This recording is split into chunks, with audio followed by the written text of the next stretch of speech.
नर्मदे हर, नर्मदे हर, नर्मदे हर, नर्मदे हर.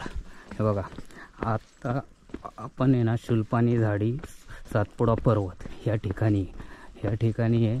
आणि हे जे पहाड आहेत ना, हे सर्व सातपुडा पर्वत आणि शुल्पानी झाडीतले परिक्रमा ह्या मार्गे चालते परिक्रमा. आणि आपण ज्यावेळेस बडवानी इथून निघलो ना, बडवानीपासून सिद्धेश्वर आश्रम हा सगळ्यात मोठा आश्रम आहे. तिथं एक दिवस जरी तुम्ही थोडंसं थांबले किंवा तुमचे जे काही सामान जड असेल ते जरी तुम्ही पाठवून दिलं ना तरी चालतं आहे. आणि म्हणजे तुम्हाला किती सामान जड झाले काय झाले याच्यावरती तुम्ही जरी पाठवून दिलं ना, तिथून कुरिअर केलं घरी आणि तिथून हलकं सामान किंवा बॅग जड असेल किंवा काय काय घ्यायचं ते ना तू जड वाटण ते पाठवून द्या.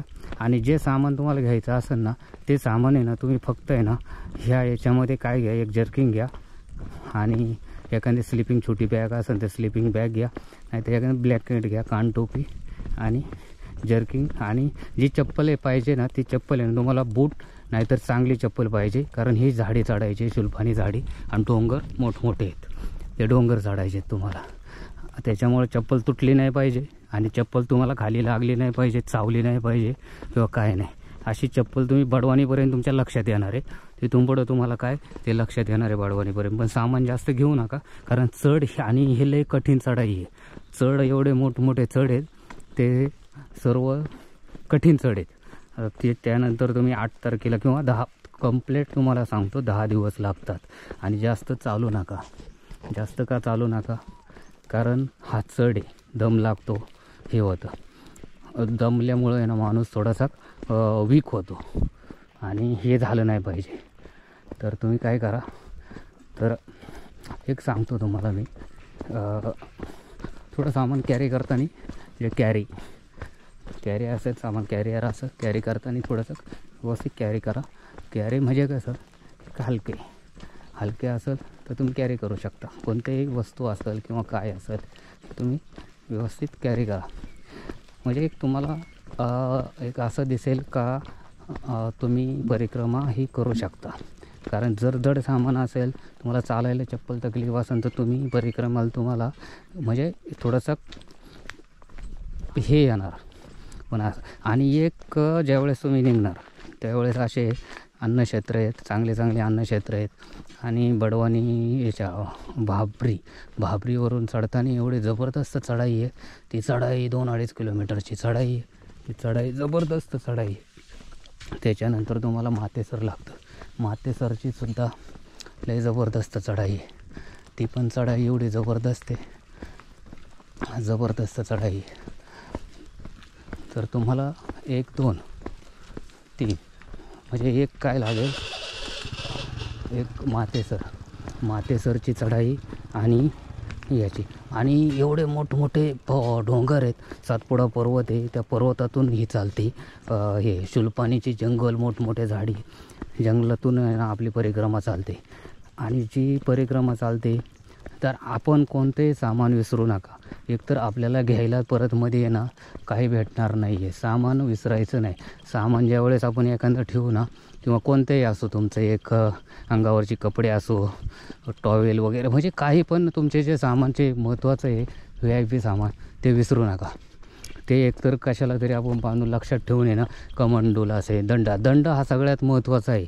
कमंडोल आणि दंड हा आहे ना एक तिसरा पायी म्हणून आपण त्याच्यामध्ये आहे ना शुल्पानी झाडीमध्ये आहे ना तो वापरला जातो. तो सगळ्यात महत्त्वाचा आहे. तो असा महत्त्वाचा आहे का आपल्याला जर कधी पाण्यातून जावं लागतं, कधी घसरायचं, कधी दगड याच्यातून पाय टेकून जावं लागतं, कधी एखादा दगड घसरतो, त्यावेळेस तो सगळ्यात महत्त्वाचा आहे. दंड विसरू नका. दंड हा विसरूच नका. सगळ्यात VIP दंड कमन हे विसरू नका. शुल्पानी झाडीत त्याची आठवण येते, मध्ये तुम्हाला वाटणार नाही असं आहे. आणि आपण ज्या वेळेस भाबरीवरून आपण जो खापरमाळला वर चढाई चढतो, ती सगळ्यात अवघड चढाई आहे, सगळ्यात नाही. आणि ती चढल्याच्यानंतर तिथं ना हवा एवढी थंड वातावरण असतं ना, थंडी लागते फुल.